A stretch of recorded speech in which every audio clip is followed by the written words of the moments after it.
There is a desert in western China called the Taklamakan, and its name carries a warning that translates roughly as the place you enter but never leave. It sits in the Tarim Basin, ringed by mountains, one of the driest and most hostile landscapes on Earth. I once asked Grok what the interior of ancient Asia should look like, and the answer was simple. This was Asian country, peopled by Asian populations, for as far back as anyone could measure. Then the sand gave up its dead. The bodies pulled from this basin have Western faces, high noses, deep-set eyes, hair the color of straw and rust, buried 3,000 and 4,000 years ago. For decades, everyone agreed on one thing. These people were strangers who arrived from somewhere else. In 2021, their own DNA said the opposite, and the truth was, stranger than the mystery. The Tarim Basin is the largest inland basin in China, a vast bowl of sand and salt sealed off by mountains on every side, and at its center lies the Taklamakan. Somewhere within it sits the dried bed of Lop Nur, a lake that vanished into crust and dust, a place the Chinese state would later use for nuclear testing. Nothing about this landscape suggests preservation, and yet it has preserved the dead better than almost anywhere on Earth. The reason is not embalming. It is chemistry. The air is brutally dry, and the soil is heavy with salt, and together they pulled the moisture from bodies laid in the ground until the flesh simply desiccated in place. These are not mummies in the Egyptian sense. No one prepared them. No one wrapped their organs or painted their coffins with spells. The desert did the work by accident, drawing out the water so completely that eyelashes survived and skin lines survived, and the fine hair on a forearm survived across thousands of years. The first of these bodies to seize the world's attention emerged in 1980. Chinese archaeologists working near Lop Nur, filming a documentary about the Silk Road, found a woman buried barely a meter beneath the surface, wrapped in wool and felt. She would become known as the Beauty of Loulan, and her dating placed her at roughly 1,800 years before the Common Era. Her face was intact. Her expression was intact. She had been lying in that sand for close to 4,000 years, but the richer discovery lay farther out, deeper into the desert, at a site called Xiaohe, the small river cemetery number 5, sometimes called Ordex Necropolis. It sits about 120 kilometers west and slightly south of Loulan, remote enough that reaching it meant crossing open dune country. Systematic excavation there in the early 2000s opened one of the strangest burial grounds ever recorded. The bodies had been laid inside hollowed wooden coffins shaped like boats, sealed with hide, and above them stood a forest of tall wooden markers, some carved into shapes that archaeologists have interpreted through the lens of burial practice rather than any belief we can confirm. Among the dead was a woman who came to be called the Beauty of Xiaohe. She retained flaxen hair and long eyelashes. She wore a white hat of felted wool, a woolen cloak, and boots lined with fur, and beside her lay small pouches of ephedra, a plant whose presence in these graves is documented but whose meaning we can only reconstruct. What made the whole necropolis extraordinary was not any single body. It was the accumulation, hundreds of individuals, preserved down to the strands of their hair, dressed in woven cloth, buried with care across generations in a place that should have been uninhabitable. And every one of them raised the same quiet problem the moment they were uncovered. They did not look like the desert around them. They did not look like the people who live in that region today, or the people history says arrived there later. They looked like they had wandered in from another world entirely, and the sand had kept them waiting to be explained. The problem was in their faces. When the bodies came out of the sand, they did not carry the features anyone expected to find in the heart of Asia. They were often tall.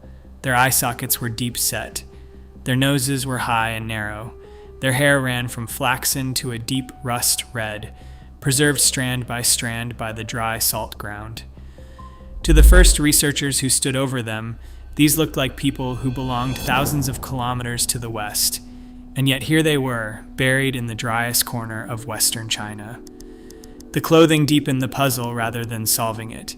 These were not people dressed in rough hides scraped together for survival. They were dressed in woven wool, some of it patterned with twill and checks that reminded observers of textiles produced far away in Central Europe, cloth that spoke of looms and skill and tradition. There were felt hats, carefully shaped, and one man was reportedly buried alongside a whole range of them. This was material culture with a sense of style, and it felt out of place in a landscape where nothing about the surroundings explained where the knowledge to make it had come from. Then there were the objects laid beside the dead. Sprigs and small pouches of ephedra appear again and again in these graves, tucked in close to the bodies. The plant has known properties, and researchers have offered readings of why it was placed there, medicinal or ceremonial, but those remain interpretations reconstructed from context, rather than anything the people themselves left us to confirm. What can be stated plainly is that the placement was deliberate. Someone chose to bury their dead with it, consistently across the cemetery. This was not a curiosity to be noted and set aside. It was a genuine problem. These people were living deep in the Tarim Basin more than 1,000 years before the Silk Road opened the region to long-distance trade, centuries before the Han Chinese established themselves there, and well before the Uyghur populations who live in the region today ever arrived. They predated almost everyone the written record accounts for, and they looked to the eyes examining them like they had no business being there at all. The scholar who did the most to bring these bodies to attention outside China was Victor Mayer, a professor at the University of Pennsylvania, who encountered them and could not let the question go. And the question was the obvious one, the one anyone would ask standing over a 4,000-year-old woman with red hair and a felt hat in the middle of a Chinese desert. How did people who looked like this end up in a place like this, and where on earth had they come from? The faces demanded a westward answer. Everything about the first impression pointed outward, toward migration, toward some long journey from a distant homeland that had carried these people and their looms and their hats across half a continent to die in the sand. It seemed almost self-evident, faces that out of place had to mean movement from somewhere else. And so for decades, that was exactly what the leading theories set out to explain. Each one a different route by which these strangers might have arrived. Every serious theory started from the same assumption. These people came from somewhere else. The only real disagreement was the route. One explanation pointed to the Afanasyevo, a Bronze Age herding culture from the steppe country around the Altai Mountains to the north. In this version, associated with the work of scholars including Mallory and Mayer, the Tarim people descended from steppe migrants who pushed south into the basin, and they may have carried with them Tocharian, an extinct branch of the Indo-European language family that would later be attested in the region. It was a clean story. Herders move, herders spread, and the language and the faces travel together. A second explanation looked instead towards Central Asia, to the oasis civilization known as the Bactria Margiana Archaeological Complex, a sophisticated network of settlements to the southwest. In this reading, the Tarim founders arrived from those irrigated Central Asian cultures, bringing farming and craft with them. A third pointed to the Inner Asian Mountain Corridor, the string of high valleys and pastures that could have funneled populations down into the basin from the north and west. 3 theories, 3 different maps, but every one of them drew an arrow pointing inward, toward the Tarim, from outside. The genetic evidence available at the time only muddied things further. Samples reportedly smuggled out of the country in the early 1990s were said to show links to European ancestry. Then, later, a team led by Li Jin at Fudan University reported in the 2000s a more mixed picture, one that included East Asian and even South Asian genetic markers among the remains. That finding was contested. Mayer and others disputed it, and the overall evidentiary picture stayed unsettled, a set of partial results that pointed in different directions and resolved into no clear answer. What made all of this harder was that the mummies had become political. To many Uyghur communities in the region, these ancient bodies were ancestors, and their presence was taken as proof of a prior claim to the land, a rooting in the Tarim that ran deeper than later arrivals. The Chinese state grew wary of exactly that argument. Access to the remains tightened. Foreign researchers found it increasingly difficult to study the bodies directly, and the science became entangled with a dispute over who belonged to the region and for how long. None of that is a matter this account can settle, and it is worth stating plainly that the archaeology and the modern politics are separate questions that became difficult to keep apart. So this was the state of play as the 21st century opened. A world-famous mystery, a set of striking bodies with Western faces in a Chinese desert, several competing theories, each proposing a different homeland and a different journey, each assuming these people were newcomers. And underneath it all, a set of remains that almost no one outside China was permitted to test with the tools that might have decided the matter. The question of where the Tarim people came from had been debated for decades without resolution. What was needed was a way to read the answer directly from the bodies themselves, from the one record that could not be argued into a homeland it did not have. That record was their DNA, and it had never been properly read. The answer arrived in October of 2021 in the journal Nature in a paper titled The Genomic Origins of the Bronze Age Tarim Basin Mummies. It was led by a researcher named Zhang Fan, working with an international team that included Christina Warner, an anthropologist affiliated with Harvard and the Max Planck Institute, and Chungguan Zhang, an evolutionary geneticist who had spent years pursuing exactly this question. For the first time, someone was going to read the founding population of the Tarim directly from their own genomes. The scope was careful. The team recovered genome-wide data from 13 of the earliest individuals in the basin, 11 of them drawn from the Xiaohe cemetery itself, along with 5 more from the neighboring Zungarian basin to the north. These were not scattered latecomers. They were among the oldest people the region had produced, dating to roughly the early 2nd millennium before the Common Era, the very founders whose origin every theory had tried to explain. The logic going in was simple, and Zhang laid it out plainly. Where there is migration, there are genes. If these people had come from the west, from the Afanasyevo steppe, from the Central Asian oases, from anywhere at all, that homeland would have left a signature written into their DNA. Find the signature, and you find the road they traveled. All the team had to do was read it. What they found was that the road did not exist. There was no detectable Western steppe ancestry in these people, no Afanasyevo signal, none of the genetic fingerprints that a migration from the west or the north would have stamped into them. The theories had spent decades arguing over which journey these people had made, and the genomes returned a verdict that fit none of them. The Tarim founders had not come from somewhere else. They were a genetically isolated local population, descended from people who had already been living in and around this region since the early Holocene, thousands of years before the graves were dug. The composition itself was striking. Roughly 72% of their ancestry traced to a lineage geneticists call Ancient North Eurasian, with the remaining portion, about 28%, coming from an ancient Northeast Asian source. And around them, in that same Bronze Age, the neighboring populations were mixing freely, trading genes across the region in every direction. The Tarim people were not.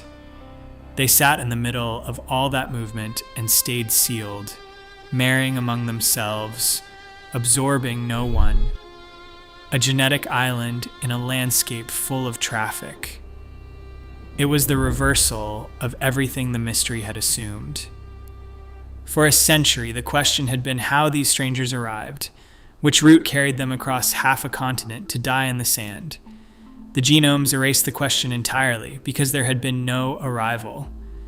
These were not migrants who came from far away and looked out of place. They were a people who had always been there in that basin, isolated and unmoving, while the world changed around them. And that only sharpened the real problem into something harder. If they never came from anywhere, then the faces still had to be explained. If they were local, then the question was no longer where they had traveled from. It was who they were descended from. The answer runs back to a population that had almost entirely vanished from the earth. Geneticists call them the Ancient North Eurasians, and they were hunter-gatherers of the Siberian interior during the last ice age, a people who spread across the cold heart of the continent and then, as the glaciers retreated, faded from the record almost everywhere they had been. For a long time, no one knew they had existed at all. They were a gap, a shape that other populations seemed to require but that had never been seen directly. Then a body gave them a face. Near Lake Baikal, in Siberia, lies a site called Malta, and buried there was the body of a child, a boy who died roughly 24,000 years ago at the height of the last glacial maximum, when ice covered much of the northern world. His remains had been recovered decades earlier, in the 1920s, but it was a team led by Eske Willerslev in Copenhagen that finally sequenced his genome and published the result.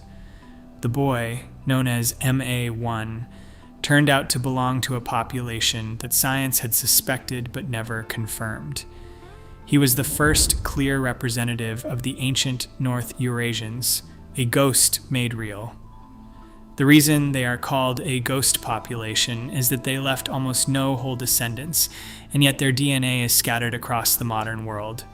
A substantial share of Native American ancestry traces back to them, by some estimates between 14 and 38%. Up to a fifth of the ancestry of many Europeans runs to the same source. This vanished Ice Age people threaded their genes into populations on opposite sides of the planet, peoples who never met and never mixed, and then the source itself disappeared, surviving mostly as fragments inside others. And this is what the Tarim mummies turned out to be. Not strangers from the West. They were among the best surviving representatives of that lost lineage anywhere on Earth, a pocket of an Ice Age ghost population preserved in the sand of a Chinese desert, thousands of years after the people who produced them had gone from nearly everywhere else. The faces that looked so out of place were not out of place at all. They were old, older than any migration theory had reached for, a deep survival that the desert had happened to keep. What made it stranger still was the paradox the same study uncovered. These people were sealed off by blood and wide open by culture. Their teeth told part of it. Traces of milk proteins in the hardened plaque on their teeth showed they were dairy herders from the very beginning. Their diet braided the whole of Eurasia together, wheat and dairy that had come from West Asia, millet that had come from the East, ephedra drawn from Central Asia. They borrowed farming, herding, and medicine from every direction the compass offered, and married none of the people who brought it. They took the world's technology and kept their own bloodline untouched. A people who looked like no one nearby, descended from a population that had ceased to exist thousands of years before they were laid in their boat-shaped coffins, living alone in the sand while accepting gifts from everyone and letting no one in. Step back, and the scale of what the genomes rewrote becomes clear. This was never only a story about 13 bodies in a cemetery. It was a correction to how the deep interior of Asia had been peopled. What the DNA revealed was an ancient, isolated Ice Age lineage surviving in place across thousands of years, holding its ground in one of the harshest basins on Earth while the populations all around it turned over again and again. The Tarim people were not a footnote to someone else's migration. They were a remnant of a world that had otherwise ended. At the center of it sits a lesson that keeps unsettling researchers. Genes and culture do not have to travel together. A people can adopt farming from one direction, herding from another, and medicine from a third, weaving the whole of a continent into their daily lives without absorbing a single outsider into their bloodline. Isolation and cosmopolitanism, which sound like opposites, turned out to describe the same population at the same time. The Tarim founders proved that what a people borrow and who a people are can be two entirely separate records. But the answer did not close every question, and it is worth being honest about what remains open. The matter of language is unresolved. Whether these people spoke Proto-Tocharian, an early form of that extinct Indo-European tongue later found in the basin, cannot be established from their DNA.